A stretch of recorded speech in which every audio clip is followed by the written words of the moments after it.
은희야, 이제 포기해. 내 재산, 내 회사, 내 이름으로 도장 찍었거든. 남편 성주는 의식을 잃은 아내의 귀 가까이 입술을 붙이고 숨을 죽인 채 낮게 속삭였습니다. 이제 당신은 여기서 흔적도 없이 사라지면 돼. 잠시의 침묵이 흐른 뒤 그는 미소를 지은 채 믿을 수 없는 말을 덧붙였습니다. 당신 아버지도 내가 보내드렸어. 넌 끝까지 모르고 살았겠지. 요양원 지하 햇빛 한 줄기 들지 않는 병실에 뇌사 판정을 받고 미동도 없이 누워있던 아내 은희는 남편의 그 모든 말을 단 한마디도 놓치지 않고 듣고 있었습니다. 하지만 성주는 꿈에도 몰랐을 겁니다. 아내의 굳게 감긴 눈꺼풀 아래 복수심으로 불타는 눈동자가 번쩍 뜨이고 있었다는 사실을. 기다려. 성준 씨, 내 귀에 대고 속삭인 그 고백들. 세상 사람들이 다 듣게 해줄게. 과연 이들의 운명은 어떻게 흘러가게 될까요? 지금 그 숨막히는 이야기가 시작됩니다. 사연 시작 전 무료로 할 수 있는 구독을 눌러주시면 당신의 하루에 행운이 찾아올 거예요. 오늘의 사연 지금 시작합니다. 해안가 절벽 끝에 자리한 요양원은 바다의 거친 파도 소리로 모든 것을 집어삼킬 듯 위태로워 보였습니다. 낡은 건물 앞에 검은색 승용차가 멈춰 섰습니다. 운전석에서 내린 성준이 뒷좌석 문을 열자 의식을 잃은 채 누워있는 은희가 보였습니다. 여기로 옮기면 되겠죠? 요양원 직원이 들것을 가져왔습니다. 성준이 고개를 끄덕였습니다. 조심스럽게 해요. 환자 상태가 매우 위중하니까. 성준의 목소리에는 걱정하는 남편의 모습이 전혀 없었습니다.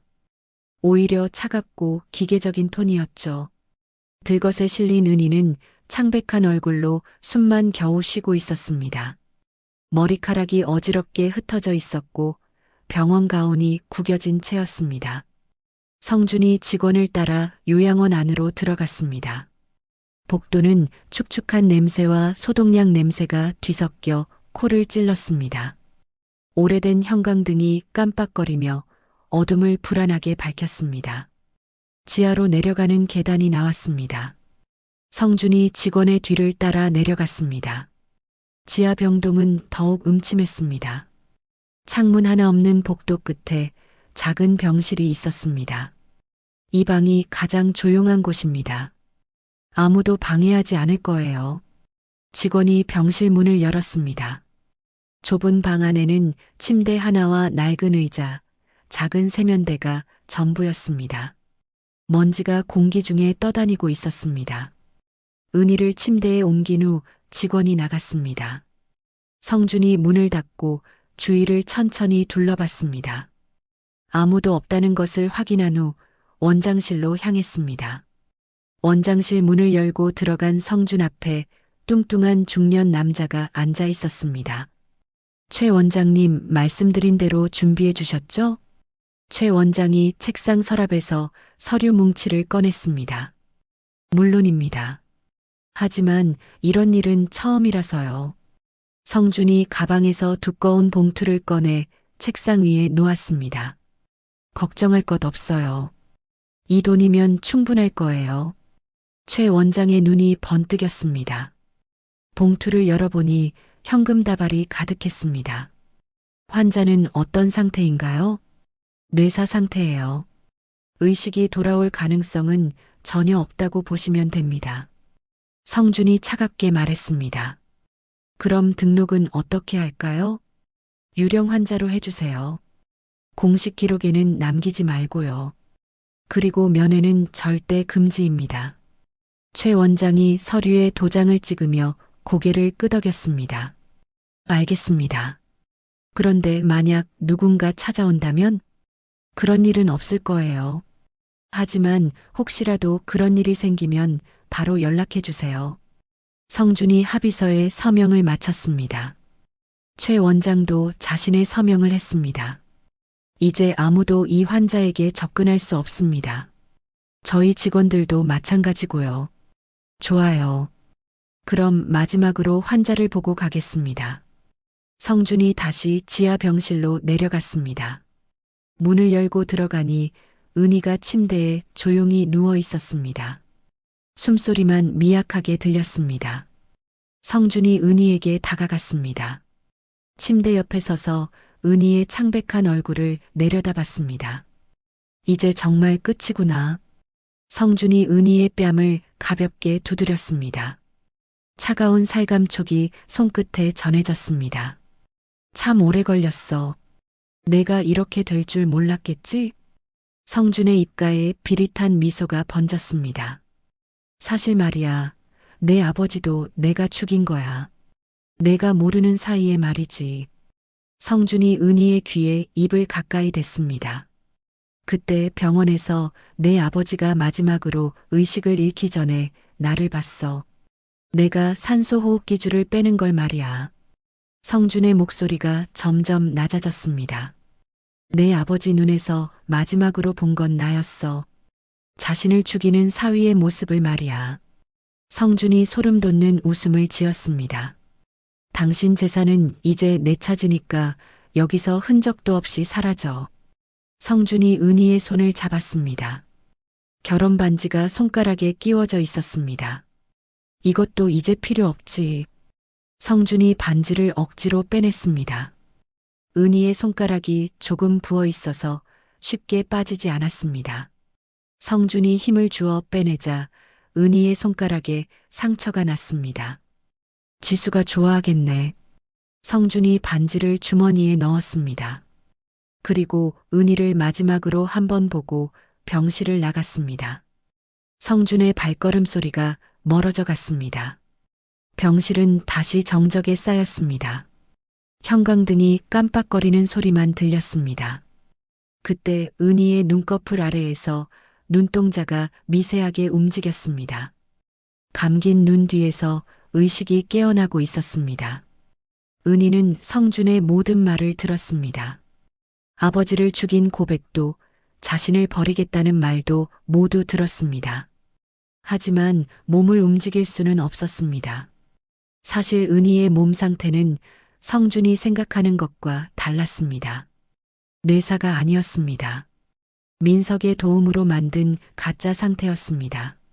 몇 달 전부터 성준의 이상한 행동을 눈치챈 은희는 민석에게 도움을 요청했습니다. 민석은 특수한 약물을 이용해 은희를 의식을 잃은 것처럼 보이게 만들었습니다. 호흡과 맥박도 거의 감지되지 않을 정도로 약하게 조절했습니다. 은희의 몸에는 성준이 모르는 장치들이 숨어 있었습니다. 민석이 수술로 이식한 작은 센서들이었습니다. 그리고 요양원의 전력선에는 미리 설치된 송신 장치가 있었습니다. 성준의 모든 말이 녹음되고 있었습니다. 은희가 듣는 것과 동시에 안전한 곳에 저장되고 있었습니다. 요양원 주차장에서 성준이 지수를 기다리고 있었습니다. 지수가 다가오자 성준이 팔을 벌렸습니다. 다 끝났어. 성준이 지수를 끌어안았습니다. 정말? 지수가 반가워하며 물었습니다. 이제 우리 차지야. 모든 게 다. 성준이 은희의 인감 도장을 꺼내 보였습니다. 이것만 있으면 모든 절차가 끝나. 지수의 눈이 반짝였습니다. 그럼 이제 펜트하우스도 우리 거네? 당연하지. 내가 원하는 대로 다 바꿔도 돼. 성준이 은희의 결혼 반지를 꺼냈습니다. 이것도 넣어줄게. 지수가 반지를 받아 자신의 손가락에 끼웠습니다. 완벽해. 이제 진짜 내 것 같아. 펜트하우스 거실부터 바꿔볼까? 너무 촌스러워. 응, 침실도 완전히 새로 꾸미고 싶어. 두 사람이 탐욕스러운 대화를 나누며 차에 올랐습니다. 검은 승용차가 요양원을 떠나 도심으로 향했습니다. 엔진 소리가 완전히 멀어진 후 은희는 침대 시트를 꽉 움켜쥐었습니다. 손에 힘이 들어갔습니다. 성준이 생각하는 것처럼 완전히 무력한 상태가 아니었습니다. 은희의 병원복 안쪽에는 민석이 부착한 작은 패치들이 있었습니다. 전기 자극을 주어 근육이 굳지 않게 해주는 장치였습니다. 은희는 조심스럽게 패치를 작동시켰습니다. 미세한 전기가 근육을 자극하기 시작했습니다. 은희는 참을 수 없는 복수의 의지로 가득 찼습니다. 성준이 저지른 모든 일에 대한 대가를 치르게 만들 것입니다. 침묵 속에서 은희의 복수가 시작되었습니다. 도심의 고급 오피스텔에 자리한 성준의 사무실은 깊은 밤까지 불이 켜져 있었습니다. 성준이 컴퓨터 앞에 앉아 서류를 수정하고 있었습니다. 은희 명의의 회사 지분을 자신의 유령 회사로 이전하는 작업이었습니다. 이 정도면 완벽하겠어. 성준이 위조된 이사회 결의서를 프린터로 출력했습니다. 가짜 직인까지 찍힌 서류는 진짜와 구별할 수 없었습니다. 성준의 휴대폰이 울렸습니다. 네, 김 이사님. 어떻게 되었나요? 전화 너머로 중년 남자의 목소리가 들렸습니다. 박 이사가 계속 반대하고 있습니다. 어떻게 할까요? 성준의 얼굴이 차갑게 굳었습니다. 박 이사 아들이 지난달에 음주운전으로 사고 낸 거 알고 계시죠? 네, 알고 있습니다. 그 자료를 박 이사에게 보내세요. 조용히 사퇴하지 않으면 언론에 공개한다고 하고요. 알겠습니다. 성준이 전화를 끊고 비릿하게 웃었습니다. 하나씩 방해물들을 제거해 나가고 있었습니다. 한편 은희의 펜트하우스에서는 화려한 파티가 열리고 있었습니다. 성준과 지수가 몇 명의 친구들을 불러 술자리를 벌이고 있었습니다. 성준아, 은희는 어떻게 됐어? 친구 중 한 명이 물었습니다.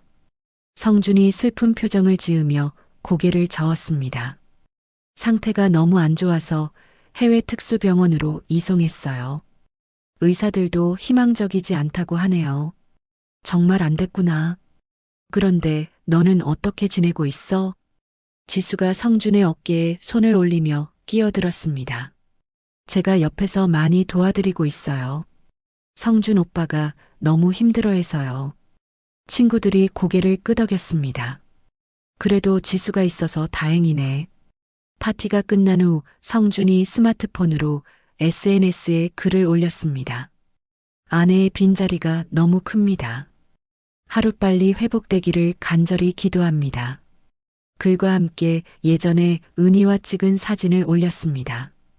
댓글에는 위로의 말들이 달리기 시작했습니다. 정말 연기 잘하네. 지수가 성준의 어깨에 기대며 말했습니다. 이런 건 너무 쉬워. 사람들은 겉모습만 보거든. 성준이 지수의 머리를 쓰다듬었습니다. 요양원에서는 최 원장이 은희의 병실을 확인하고 있었습니다. 간호사가 영양 수액 주머니를 교체하고 있었습니다. 수액 농도를 더 낮춰. 최 원장이 간호사에게 지시했습니다. 하지만 너무 낮추면 환자가 위험할 수도 있어요. 간호사가 걱정스럽게 말했습니다. 어차피 회복될 환자도 아니잖아. 성준 씨 지시야. 최 원장이 퉁명스럽게 대답했습니다. 간호사가 마지못해 수액을 교체했습니다. 영양 농도가 절반 이하로 줄어든 수액이었습니다. 하지만 은희는 걱정할 필요가 없었습니다. 병원복 안쪽에 붙인 고농축 영양 패치가 있었기 때문입니다. 민석이 특별히 제작한 것으로 하루 종일 필요한 영양을 공급해줬습니다. 밤이 되자 요양원은 조용해졌습니다. 은희는 침대 위에서 조심스럽게 팔다리를 움직였습니다. 근육이 굳지 않도록 하는 은밀한 운동이었습니다. 그때 은희의 귀에 작은 이어폰에서 성준의 목소리가 들렸습니다. 민석이 설치한 도청 장치였습니다. 지수야, 내 비밀 금고 위치 알려줄게. 성준의 목소리였습니다. 어디에 있는 거야? 지수가 물었습니다. 서재 책장 뒤에 숨겨져 있어. 셰익스피어 전집을 빼면 나와. 비밀번호는? 은희 생일이야. 08이요. 은희가 침대 시트를 꽉 움켜쥐었습니다. 자신의 생일을 비밀번호로 쓰면서 자신을 배신하고 있다는 사실이 더욱 화가 났습니다. 그 안에 뭐가 들어있는데? 현금하고 중요한 서류들이야. 혹시 모르니까 알아두라고. 알겠어. 지수의 목소리에서 이상한 감정이 느껴졌습니다. 뭔가 계획하고 있는 것 같았습니다. 이틀 후 지수는 성준이 회사에 간 사이 펜트하우스에 금고 전문가를 불렀습니다. 여기 금고를 열어주세요. 지수가 서재를 가리켰습니다. 비밀번호를 아시나요? 네, 알고 있어요. 지수가 082호를 입력하자 금고가 열렸습니다. 안에는 현금 다발과 여러 서류들이 들어 있었습니다. 지수가 서류들을 하나씩 꺼내 확인했습니다. 그런데 그 중에 이상한 서류가 하나 있었습니다. 유언장. 지수가 서류를 자세히 읽어봤습니다. 은희의 서명이 들어간 유언장이었습니다. 모든 재산을 유지수에게 단독 상속한다. 지수의 눈이 커졌습니다. 자신의 이름이 유일한 상속자로 적혀 있었습니다. 성준의 이름은 어디에도 없었습니다. 이게 진짜라면 지수가 서류를 가슴에 꼭 안았습니다.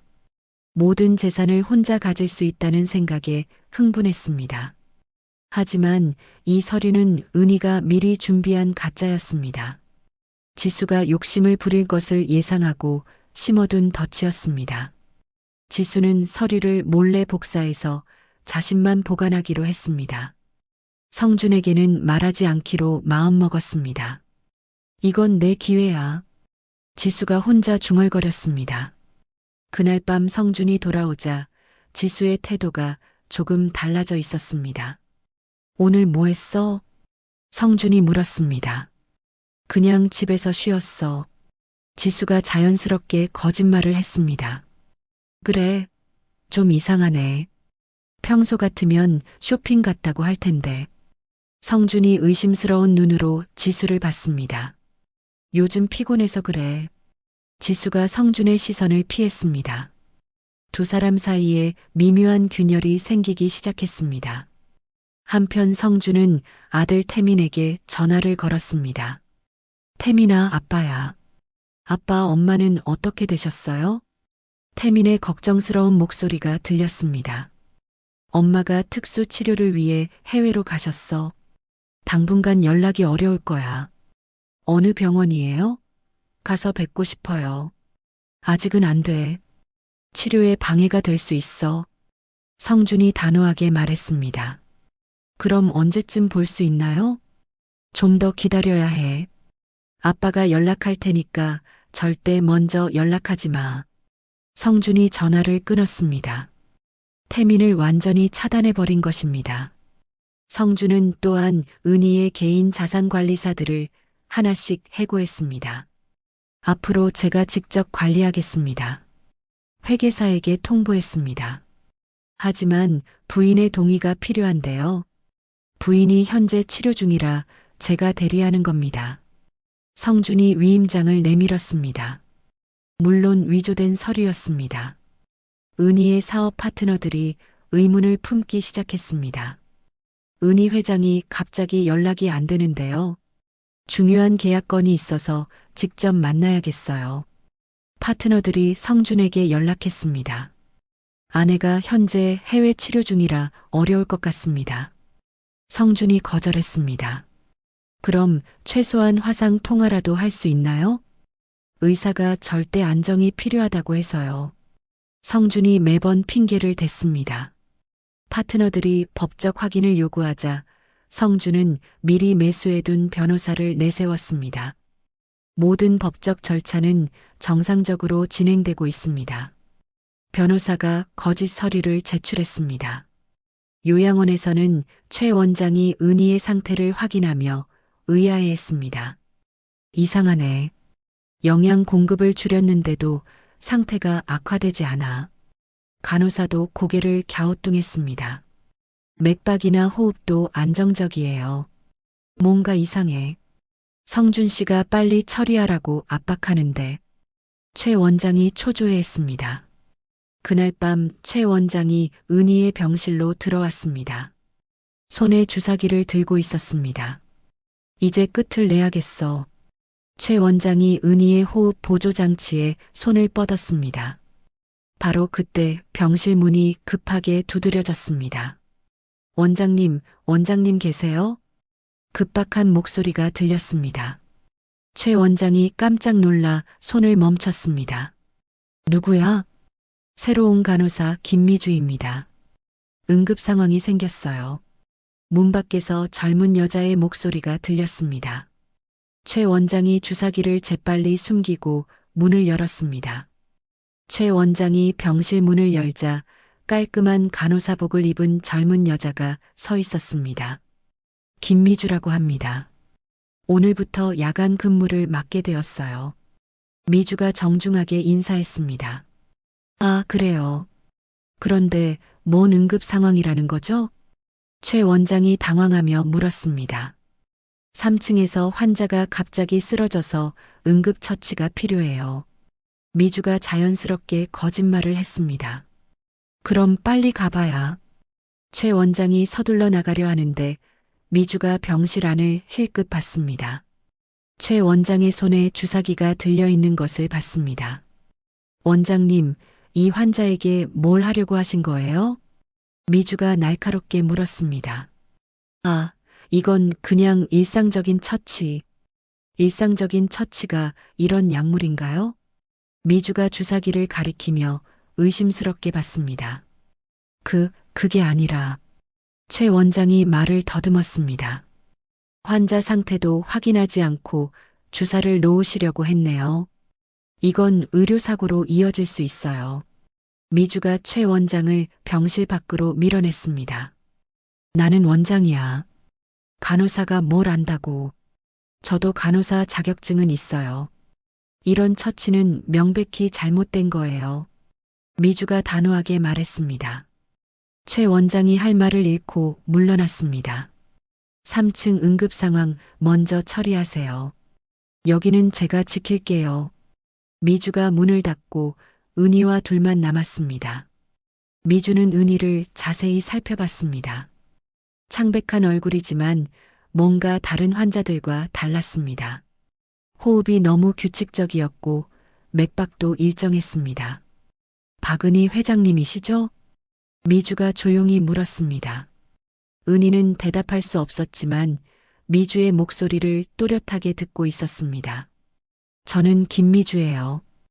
회장님을 기억하실지 모르겠지만 미주가 은희의 손을 조심스럽게 잡았습니다.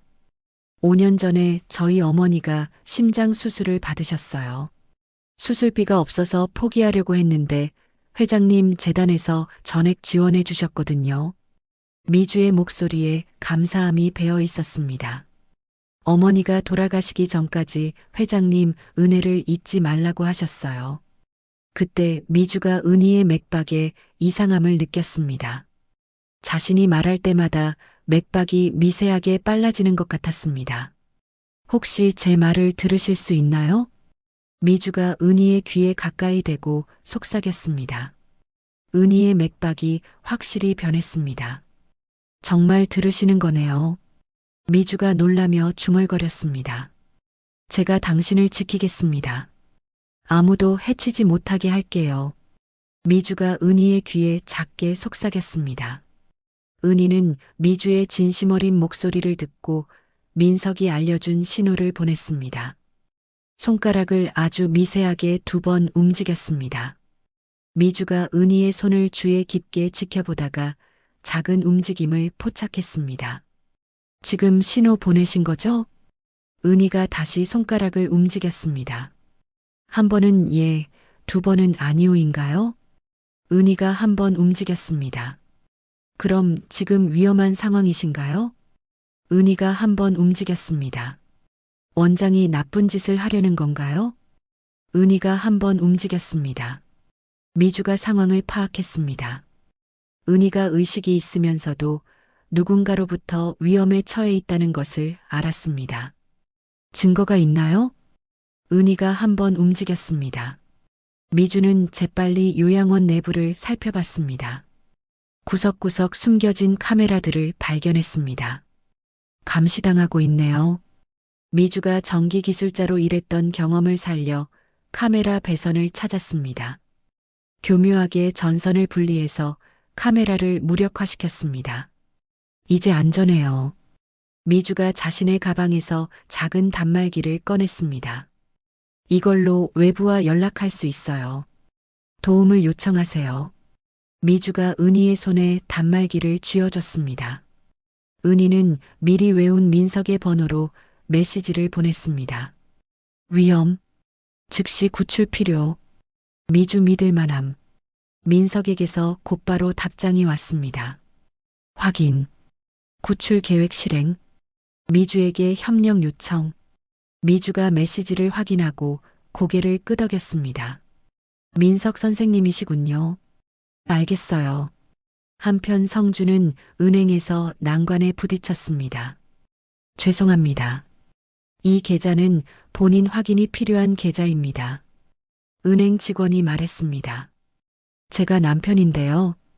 위임장도 가져왔고요. 성준이 위조 서류를 내밀었습니다. 하지만 계좌 개설 당시 본인이 직접 와야 한다는 조건이 설정되어 있어요. 아내가 현재 의식불명 상태라서 올 수 없습니다. 그럼 의사소견서나 법원 허가가 필요해요. 성준의 얼굴이 일그러졌습니다. 은희가 미리 막아둔 안전장치였습니다. 성준이 요양원에 전화를 걸었습니다. 최 원장 나야. 네, 성준 씨. 은희 사망 확인서 언제 만들어줄 거야? 그게 좀 복잡해서요. 최 원장이 목소리를 낮췄습니다. 뭐가 복잡해? 빨리 처리하라고 했잖아. 새로운 간호사가 자꾸 방해를 해서요. 간호사가 뭔 상관이야? 그냥 해고시켜. 그것도 쉽지 않아요. 너무 의심하고 있어서.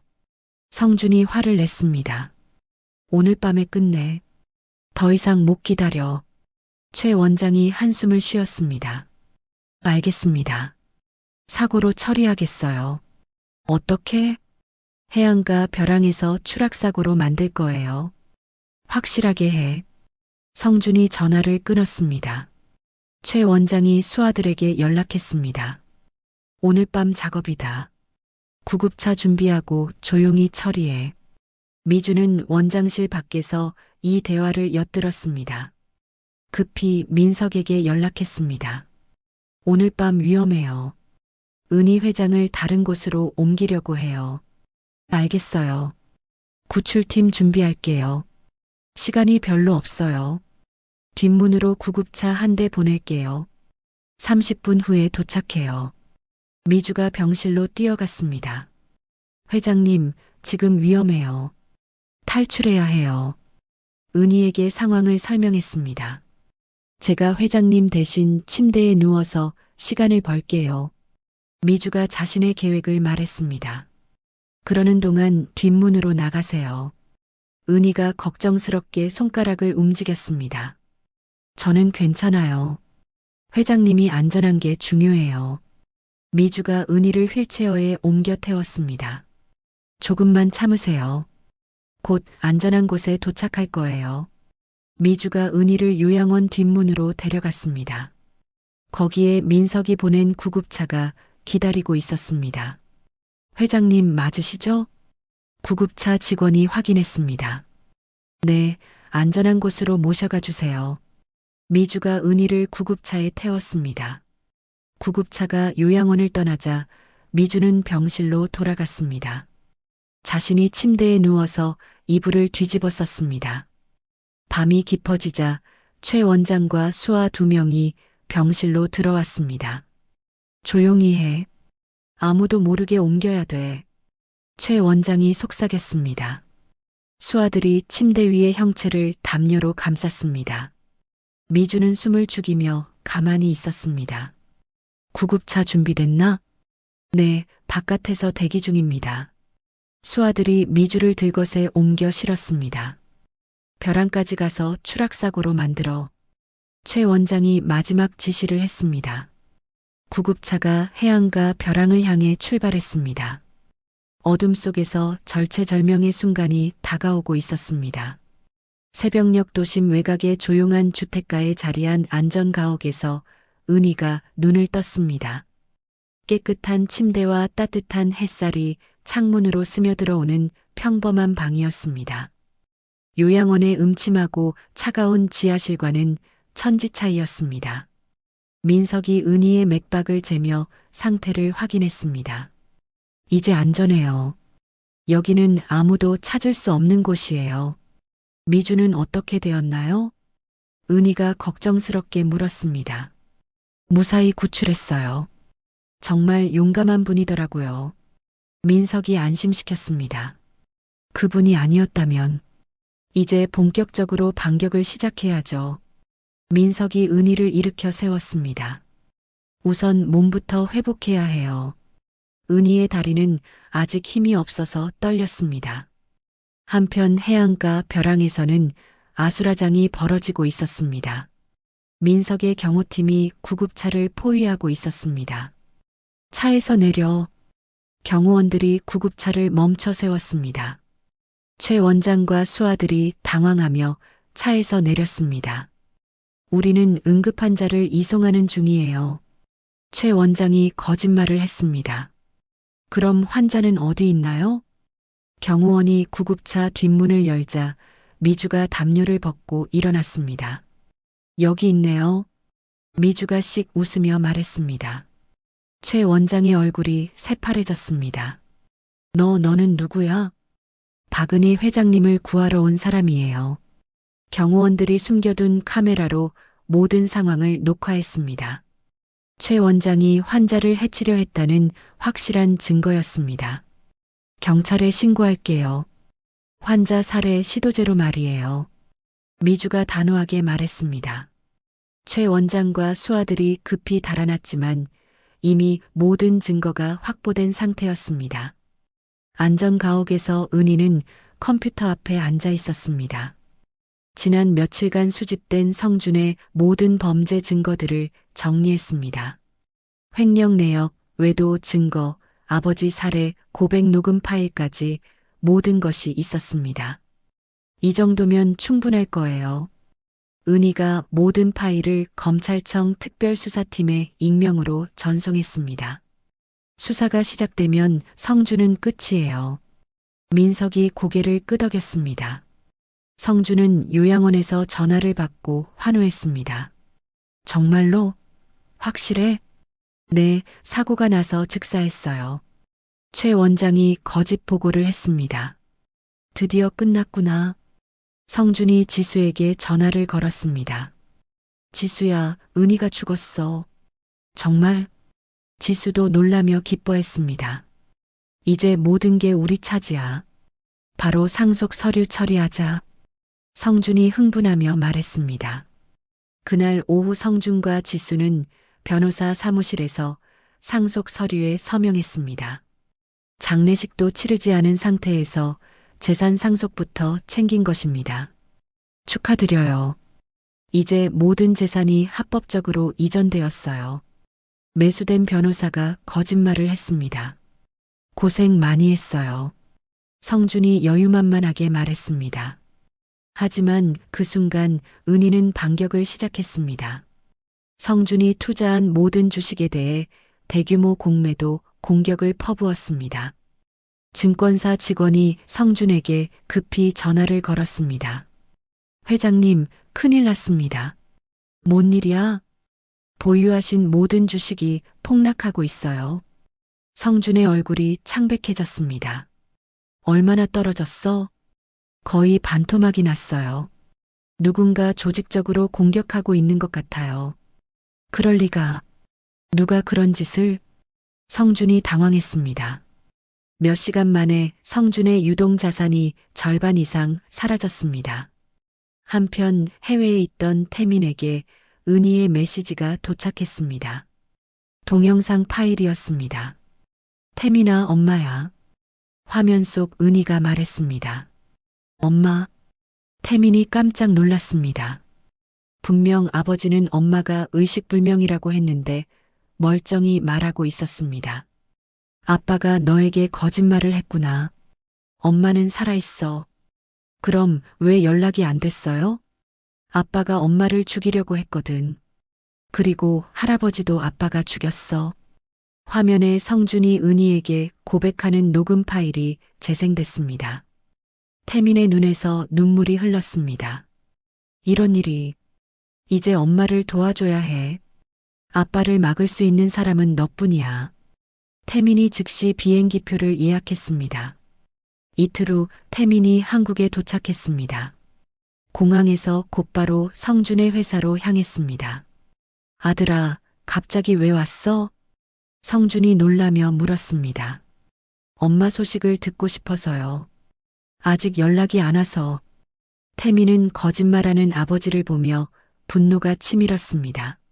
하지만 표정을 감추고 자연스럽게 행동했습니다. 회사 일을 도와드릴게요. 그래, 고맙다. 성준이 태민을 비서실에 앉혔습니다. 태민은 아버지가 자리를 비운 사이 컴퓨터를 뒤졌습니다. 해외 비자금 계좌 정보를 찾아냈습니다. 스위스 은행 계좌번호와 비밀번호 확보. 태민이 은희에게 문자를 보냈습니다. 안전가옥에서 은희는 민석과 함께 재활 치료를 받고 있었습니다. 조금 더 힘내세요. 민석이 은희를 부축하며 걷기 연습을 도왔습니다. 은희의 다리는 여전히 떨렸지만 조금씩 힘이 돌아오고 있었습니다. 매일 조금씩 나아지고 있어요. 포기하지 마세요. 곧 혼자 걸을 수 있을 거예요. 민석이 격려했습니다. 은희는 매일 밤 고통스러운 재활 과정을 견뎠습니다. 근육을 다시 살리고 감각을 되찾는 일은 쉽지 않았습니다. 그러던 어느 날 은희가 마침내 보조 없이 걸었습니다. 해냈어요. 민석이 기뻐했습니다. 이제 준비됐네요. 은희가 결의에 찬 표정으로 말했습니다. 성준의 회장 취임식이 내일이죠? 네, 호화로운 연회를 준비했다고 하더라고요. 그럼 깜짝 선물을 준비해야겠네요. 은희가 차가운 미소를 지었습니다. 그날 밤 은희는 검은색 정장을 입었습니다. 화려한 다이아몬드 목걸이와 귀걸이로 치장했습니다. 마치 여왕이 전쟁터에 나가는 것 같은 모습이었습니다. 정말 아름다우세요. 미주가 감탄했습니다. 복수는 차갑게 해야 해요. 은희가 거울 속 자신의 모습을 확인했습니다.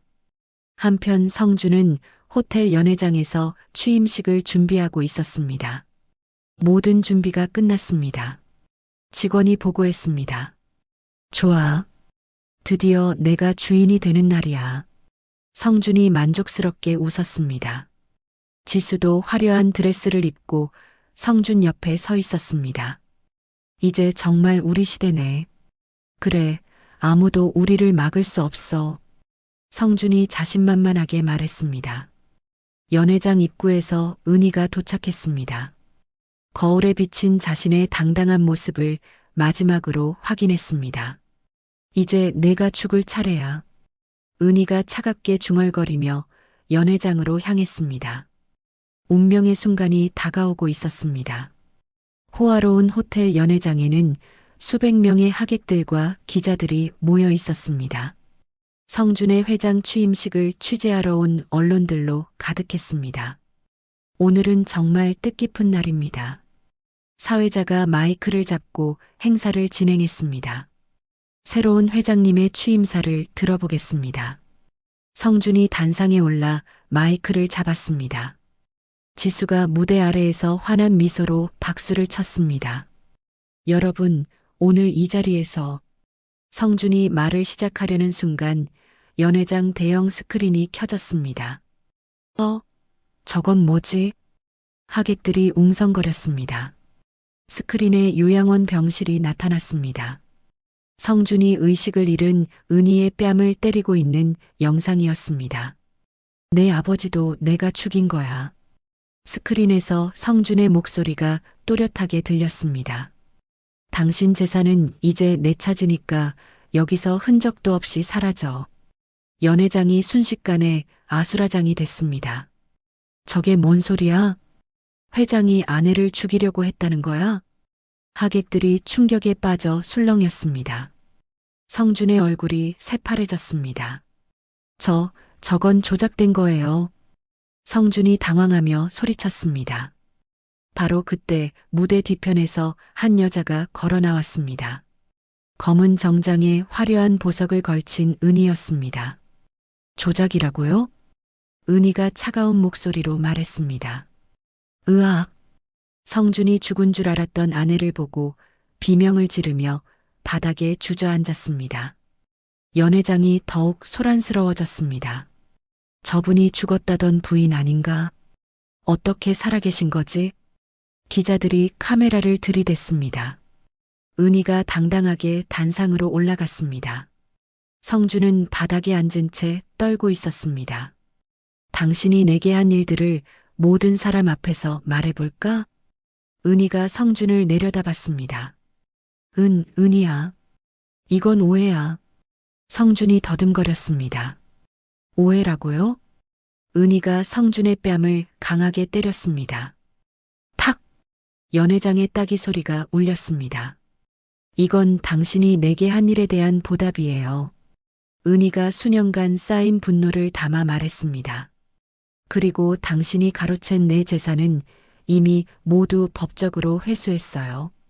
그럴 리가 없어. 상속 절차를 다 밟았다고. 성준이 항변했습니다. 가짜 서류로요? 위조 문서는 법적 효력이 없어요. 은희가 냉정하게 말했습니다.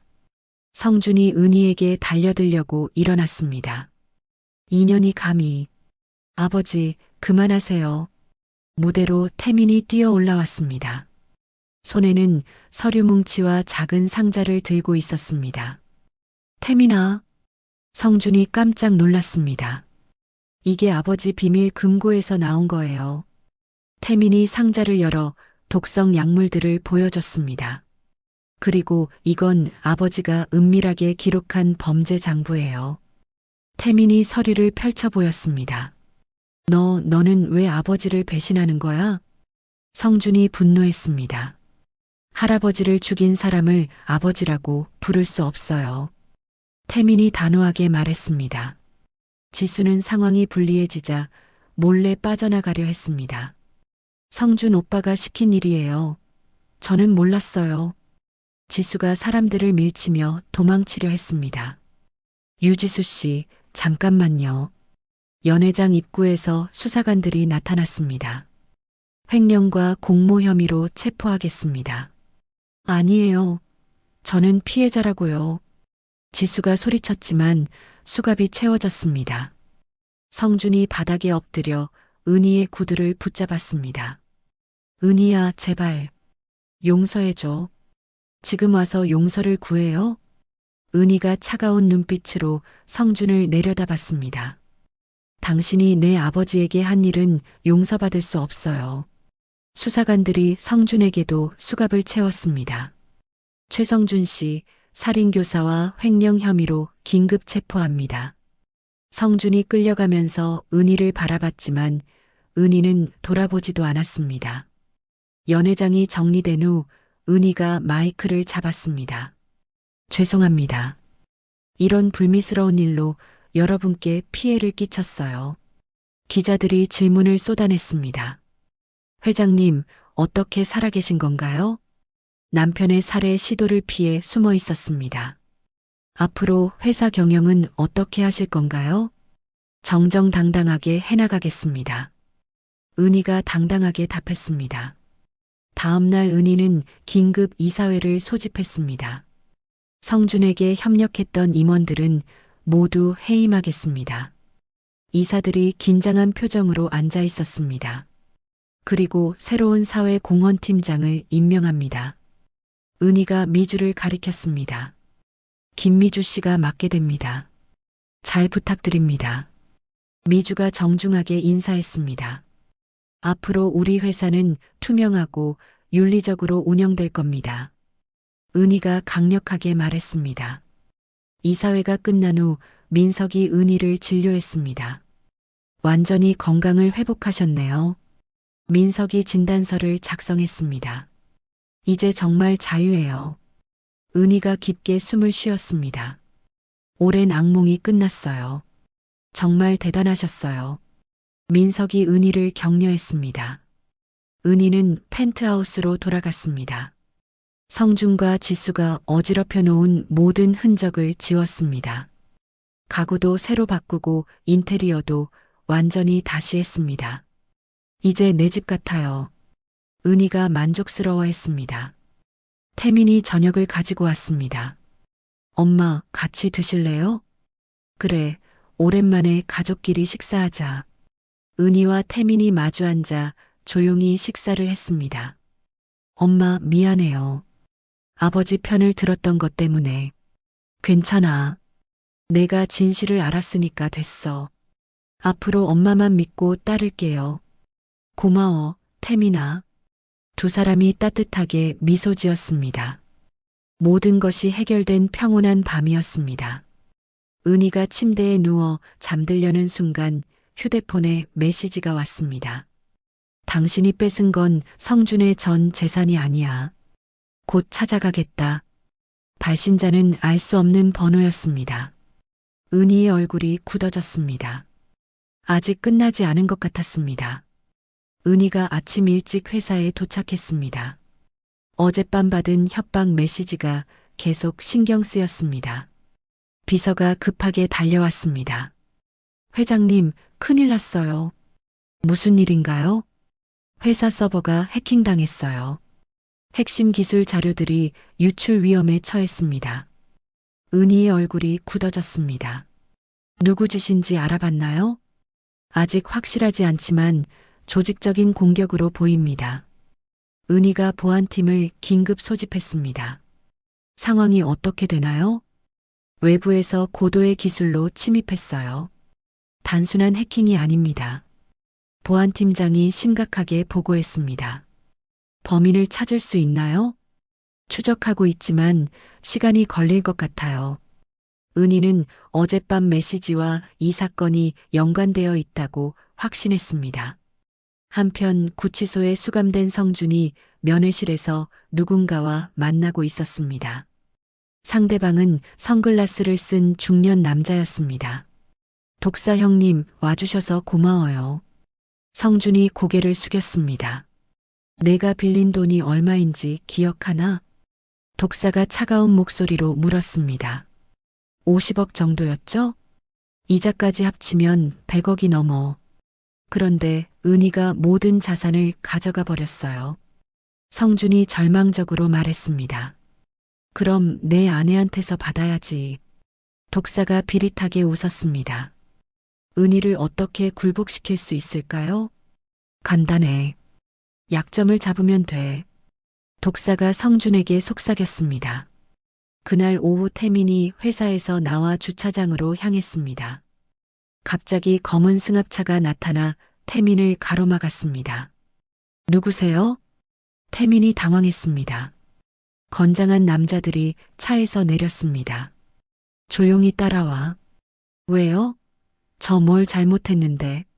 남자들이 태민을 강제로 차에 태웠습니다. 승합차가 빠르게 사라졌습니다. 1시간 후 은희에게 전화가 왔습니다. 따님의 목소리 들어보시겠어요? 누구세요? 은희가 긴장했습니다. 엄마. 태민의 목소리가 들렸습니다. 태민아, 너 지금 어디 있어? 엄마, 저 괜찮아요.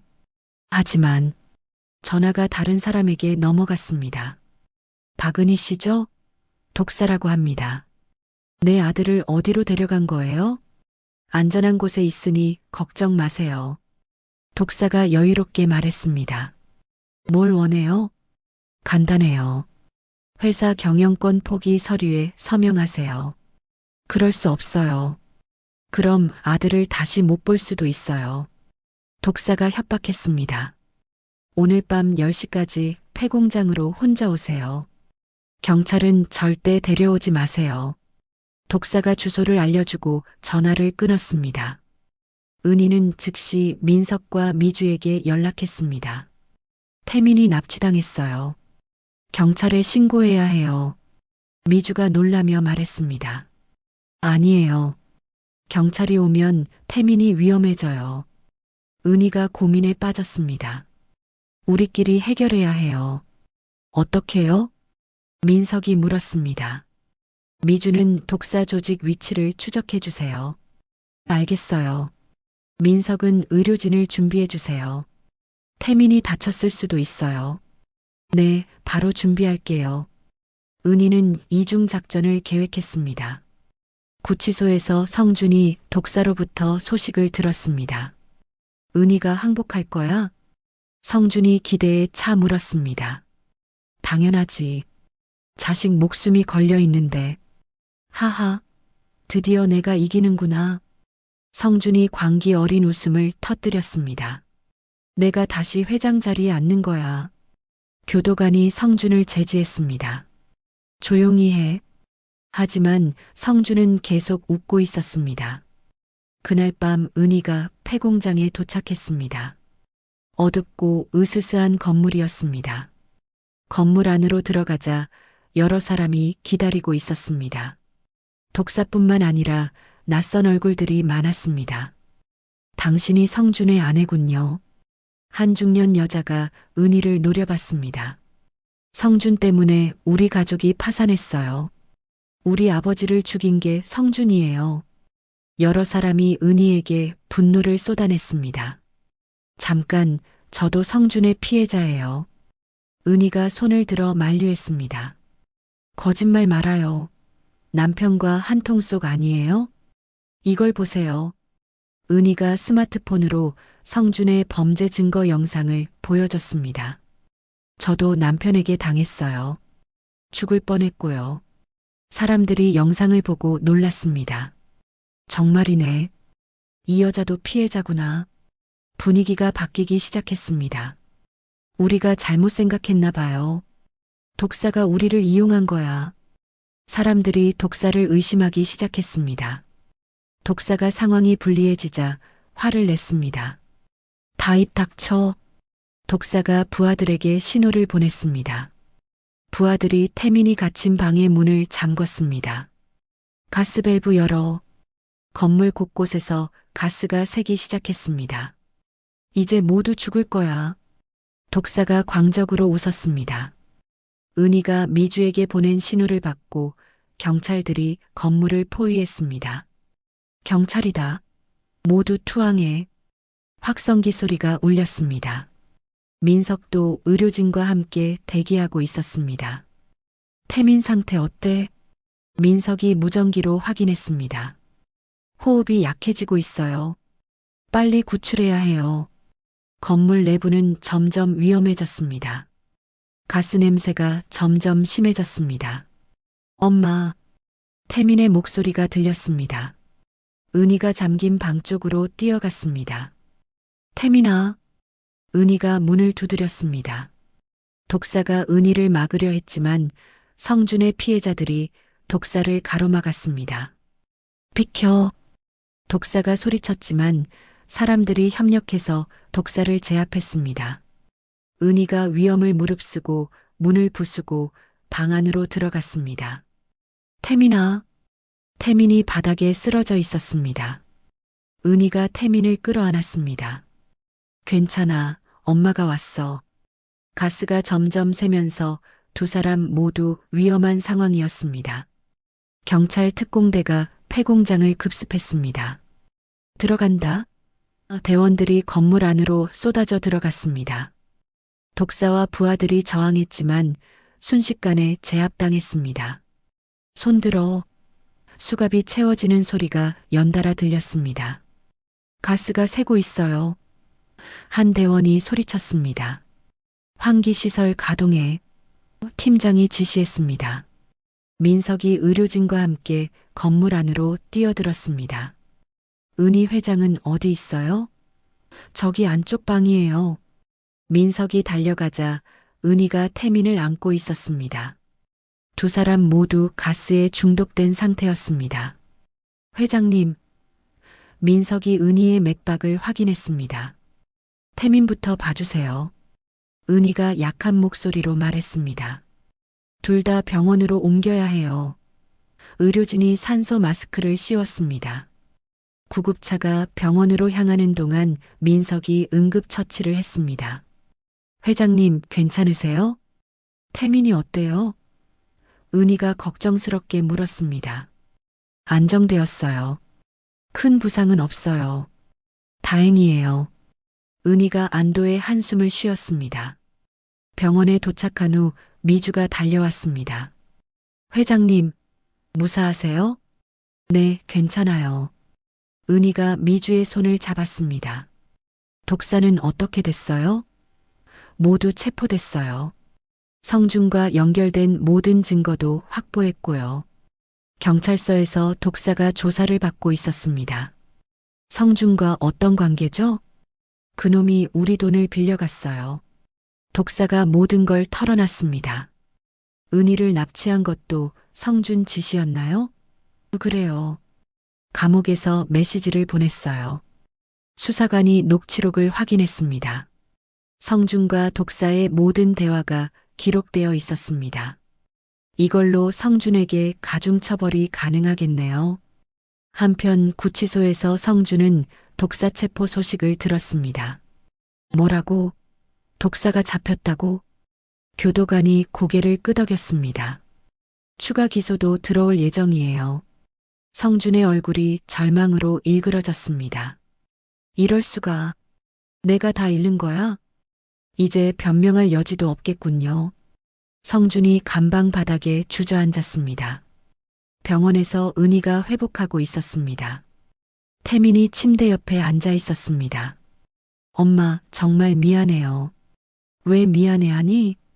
제가 조심했으면 이런 일이. 내 잘못이 아니야. 은희가 태민의 손을 잡았습니다. 앞으로 다시는 너를 혼자 두지 않을게. 엄마도 너무 위험한 일 하지 마세요. 약속할게. 두 사람이 따뜻하게 포옹했습니다.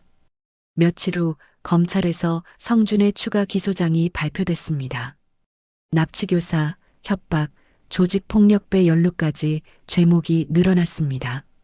성준이 은희에게 편지를 보냈습니다. 하지만 은희는 편지를 읽지도 않고 파기했습니다. 더 이상 그 사람과 관련된 건 보고 싶지 않아요. 은희가 민석에게 말했습니다. 이해해요. 이제 정말 끝났네요. 은희는 성준과 지수가 숨겨둔 마지막 해외 비자금도 모두 추적했습니다. 모든 돈을 사회에 환원하기로 결정했습니다. 이 돈으로 피해자들을 도울 거예요. 좋은 결정이에요. 요양원 원장도 법정에 섰습니다. 환자 살해 시도 혐의로 실형을 선고받았습니다. 피고인을 징역 5년에 처한다. 판사가 선고했습니다. 원장이 끌려가면서 은희를 원망스럽게 봤지만 은희는 시선도 주지 않았습니다. 태민이 회사 일에 본격적으로 참여하기 시작했습니다. 엄마, 저도 회사 일을 배우고 싶어요. 그래, 함께 해보자. 은희가 기뻐했습니다. 정말 투명하고 깨끗한 회사로 만들어요. 당연하지. 두 사람이 회사의 새로운 비전을 논의했습니다. 미주는 사회공헌팀에서 활발하게 일했습니다. 이번 달에 100명의 환자를 도울 수 있어요. 미주 덕분이에요. 은희가 고마워했습니다. 제가 받은 도움을 다른 사람들에게 돌려주는 거예요. 민석도 은희의 전담 주치의로 계속 도왔습니다. 이제 정말 건강하세요. 몸도 마음도 다 나았어요. 은희가 환하게 웃었습니다. 이런 웃음 오랜만에 보네요. 이제 진짜 웃을 이유가 생겼으니까요. 펜트하우스도 완전히 새롭게 꾸며졌습니다. 성준의 흔적은 하나도 남지 않았습니다. 거실에는 태민, 미주, 민석과 함께 찍은 따뜻한 사진이 걸렸습니다. 진짜 가족이 생긴 것 같았습니다. 은희는 성준이 감옥에서 보내온 반성문들을 모두 화단에 묻어버렸습니다. 이제 정말 끝이에요. 더 이상 증오에 에너지를 쓰지 않기로 했습니다. 법정에서 성준의 최종 선고가 내려졌습니다. 피고인 최성준을 무기징역에 처한다. 성준이 절망적인 표정으로 끌려갔습니다. 은희는 그 모습을 차갑게 지켜봤습니다. 이제 정말 끝났어요. 태민이 엄마의 어깨에 손을 올렸습니다. 그래, 새로운 시작이야. 은희가 법정을 나서며 말했습니다. 밖으로 나가니 따뜻한 햇빛이 내려쬐고 있었습니다.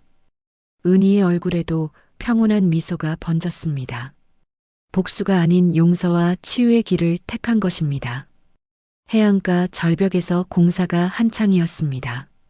예전 요양원이 있던 자리에 새로운 건물이 올라가고 있었습니다. 은희가 현장을 둘러보며 만족스러운 표정을 지었습니다. 정말 멋지게 나오고 있네요.